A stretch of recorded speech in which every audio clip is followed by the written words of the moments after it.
ನಾವು ಕಳೆದ 25 ವರ್ಷದ ಮೇಲೆ ಇದು ಆಗಬೇಕು ಅಂತೇಳಿ ಪ್ರಯತ್ನ ಮಾಡ್ತಾ ಇದ್ದೆವು. ಮತ್ತು ಗ್ಲೋಬಲ್ ಇನ್ವೆಸ್ಟರ್ಸ್ ಮೀಟ್ ಆದಮೇಲೆ ಇದಕ್ಕೆ ಬಹಳ ದೊಡ್ಡ ಪ್ರಯತ್ನವನ್ನ ಹಿಂದೆ ಕೃಷ್ಣ ಅವ್ರ ಸರ್ಕಾರದಲ್ಲೇ ಪ್ರಯತ್ನ ಮಾಡಿದ್ರು. ಅವರು ಕೃಷ್ಣ ಅವರು ಎಕ್ಸ್ಟರ್ನಲ್ ಅಫೇರ್ಸ್ ಮಿನಿಸ್ಟರ್ ಆಗಿದ್ದಾಗ ಅವರು ಬಹಳ ಪ್ರಯತ್ನ ಮಾಡಿದ್ರು. ಮಧ್ಯದಲ್ಲಿ ಸ್ವಲ್ಪ ಆಂಧ್ರ ಇಶ್ಯೂಸ್ ಎಲ್ಲ ಈಚೆ ಬಂತು, ಅವ್ರದ್ದು ದೊಡ್ಡ ಪ್ರಯತ್ನ ಇದೆ, ಕಾಂಪಿಟೇಷನ್ ಆಯಿತು, ಹಿಂಗೆ ತಳ್ಕೊಂಡು ಹೋಗ್ತಾ ಇದ್ರು. ಇವತ್ತು ಬೆಂಗಳೂರಿಗೆ ಒಂದು ಕರ್ನಾಟಕಕ್ಕೆ ಒಂದು ದೊಡ್ಡ ಸುದಿನ, ಭಾರತವನ್ನ ಬೆಂಗಳೂರು ಮುಖಾಂತರ ಕರ್ನಾಟಕ ಮುಖಾಂತರದಲ್ಲಿ ನೋಡುವಂತ ಒಂದು ಅವಕಾಶ ಮೊದಲಿಂದನೂ ಕೂಡ ಇಡೀ ವಿಶ್ವದಲ್ಲೇ ಎಲ್ಲೋದ್ರೂ ಕೂಡ ಭಾರತ ಬೆಂಗಳೂರು ಮುಖಾಂತರ ನೋಡ್ತಾ ಇದ್ರು. ಇವತ್ತು ಬರೀ ಇಲ್ಲಿ ಪಾಸ್ಪೋರ್ಟ್ ವೀಸಾ ತಗೊಳ್ಳೋ ವಿಚಾರ ಅಲ್ಲ. ಇಲ್ಲಿ ಸಂಸ್ಕೃತಿ, ಪರಂಪರೆ, ವಿದ್ಯಾ, ನಮ್ಮಲ್ಲಿರುವಂತ ಎಲ್ಲ ಮಕ್ಕಳು ವಿದ್ಯಾಭ್ಯಾಸವನ್ನು ಕೊಡದಂತ ಅತಿ ಉತ್ತಮವಾದ ವಿದ್ಯಾಭ್ಯಾಸ ಮತ್ತು ಕ್ರೀಮ್ ವಿದೇಶದಲ್ಲಿ ಹೋಗಿ ಕೆಲಸ ಮಾಡ್ತಾ ಇದ್ದಾರೆ. ಆದರೆ ಫಾರ್ಚೂನ್ ಸೆಪ್ಟೆಂಬರ್ 11 ಆದಮೇಲೆ ಇಡೀ ಪ್ರಪಂಚದಲ್ಲಿ ಕೆಲವು ಗಲಾಟೆಗಳು ಶುರು ಆದಮೇಲೆ ಅವರೆಲ್ಲ ಕೂಡ ಬೆಂಗಳೂರೇ ಇದು ಒಂದು ಐತಿಹಾಸಿಕವಾದಂಥ ಸ್ಥಳ, ಇಲ್ಲೇ ಒಂದು ಶಾಂತಿ ನೆಲೆಯುತ್ತದೆ, ಇಲ್ಲಿರೋಂಥ ವಿದ್ಯಾಭ್ಯಾಸ, ಇಲ್ಲಿರೋಂಥ ನಾಲೆಜ್ ಪವರು, ಟೆಕ್ನಾಲಜಿಕಲ್ ಪವರು ಯಾವುದಕ್ಕೆ ಆಗಲಿ ಫಸ್ಟ್ ಶುರುವಾಗೋದು ಇಲ್ಲಿಂದಾನೆ. IT, PT, startup, EV, health sector, even in health tourism also ಇದು ಬಹಳ ವಿಶೇಷವಾದಂಥ ಒಂದು ಜಾಗ. ಬ್ಯಾಂಕಿಂಗ್ ಸೆಕ್ಟರ್ ಇವತ್ತು ಕೂಡ ಮಹಾರಾಷ್ಟ್ರ ಆದಮೇಲೆ ಬಾಂಬೆ ಕಳೆದ ಮೇಲೆ ನೆಕ್ಸ್ಟ್ ಇಡೀ ದೇಶಕ್ಕೆ ಅತಿ ಹೆಚ್ಚು ಎಕ್ಸ್ಪೋರ್ಟ್ಸು ಟ್ಯಾಕ್ಸು ಕೊಡ್ತಾ ಇರೋದು ನಾವೇನೆ. About 40% of the export tax is from Bangalore.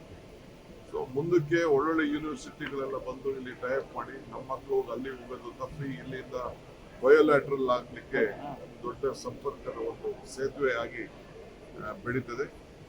ಇದು ಬರೀ ಕರ್ನಾಟಕಕ್ಕೂ ಸೇತುವೆ ಅಲ್ಲ, ಭಾರತಕ್ಕೂ ಬೆಂಗಳೂರಿನಲ್ಲಿರುವಂಥ ಒಂದು ಸೇತುವೆಗೆ ಇದೊಂದು ಆಗ್ತದೆ. ಅದಕ್ಕೆ ನನಗೆ ಏನೇ ಕೆಲಸ ಇದ್ರೂ ಕೂಡ ಇದನ್ನು ಇವತ್ತು ಮಟ್ಟಕ್ಕೆ ಮಾಡಿ ಸರ್ಕಾರದ ಪರವಾಗಿ ನಾನು ಬಂದು ಇದನ್ನು ಪ್ರತಿನಿಧಿಸಬೇಕು ಅಂತೇಳಿ ಬಂದು ಈ ಒಂದು ಪವಿತ್ರವಾದಂಥ ಐತಿಹಾಸಿಕವಾದಂಥ ಪ್ರಾರಂಭದಲ್ಲಿ ಉದ್ಘಾಟನೆಯಲ್ಲಿ ಪಾಲ್ಗೊಂಡಿದ್ದೇನೆ.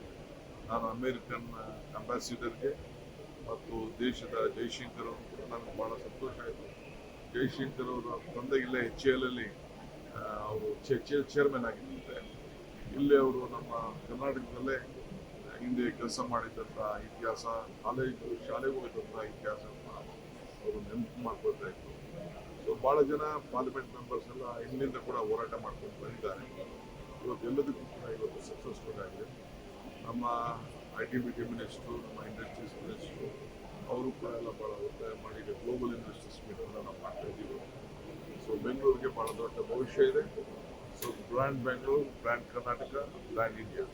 ಜೈ ಬಾಪು, ಜೈ ಭೀಮ್, ಜೈ ಸಂವಿಧಾನ ಕಾರ್ಯಕ್ರಮ ನಡೀತದೆ. ಎಲ್ಲ ಸಿದ್ಧತೆ ಎಲ್ಲ ಈಗಾಗಲೇ ನಾವು ಪ್ರಾರಂಭ ಮಾಡಿದ್ದೇವೆ. ಇದು ದೇಶಕ್ಕೆ ಒಂದು ದೊಡ್ಡ ಸಂದೇಶ. ಈ ದೇಶದ ಸ್ವಾತಂತ್ರ್ಯದ ಹಿನ್ನೆಲೆಯಲ್ಲಿ 100 ವರ್ಷ ಆಗಿದೆ. ಮಹಾತ್ಮ ಗಾಂಧೀಜಿಯವರು ನಾಯಕತ್ವವನ್ನು ವಹಿಸಿಕೊಂಡು ಅದು ಒಂದು ಸಂದರ್ಭ. ಮತ್ತು ನಾವು ಗಾಂಧೀಜಿಯವರ ಹುದ್ದಳಿ ಕೂಡ ಉದ್ಘಾಟನೆ ಆಗ್ತಾ ಇದೆ. ಒಂದು ದೊಡ್ಡ ಸಮಾವೇಶ ನಡೀತದೆ. ಎಲ್ಲ ಸಿದ್ಧತೆಗಳು ಕೂಡ ಈಗಾಗಲೇ ನಾವು ಮಾಡ್ತೀವಿ. ನಾನಂತೂ ಯಾವುದಕ್ಕೂ ಯಾವ ಸ್ಥಾನಕ್ಕೂ ಹುಡ್ಕೊಂಡು ಹೋಗೋದು, ಇದು ಹುಡ್ಕೊಂಡು ಹೋಗೋದು ಸಿಗೋ ಸ್ಥಾನಗಳೆಲ್ಲ. ಇದು ಯಾರಿಗೆ ಅಲ್ಲಿ ಆಫರ್ ಮಾಡಬೇಕು, ಅವರಲ್ಲಿರೋ ನಾಯಕತ್ವದ ಗುಣ, ಸಂಘಟನೆ ಗುಣ ಗಮನದಲ್ಲಿ ಆಫರ್ ಮಾಡ್ತಾರೆ. ಇದು ನಮ್ಮ ಪಾರ್ಟಿ, ಬೇರೆ ಪಾರ್ಟಿ ಕತೆ ನನಗೆ ಮಾಧ್ಯಮದಲ್ಲೆಲ್ಲ ಚರ್ಚೆ ಮಾಡೋಂಥ ವಿಚಾರ ಅಲ್ಲ. ಇದು ಪಕ್ಷ ಅದಕ್ಕೆಲ್ಲ ನೋಡ್ಕೊಳ್ತೇವೆ.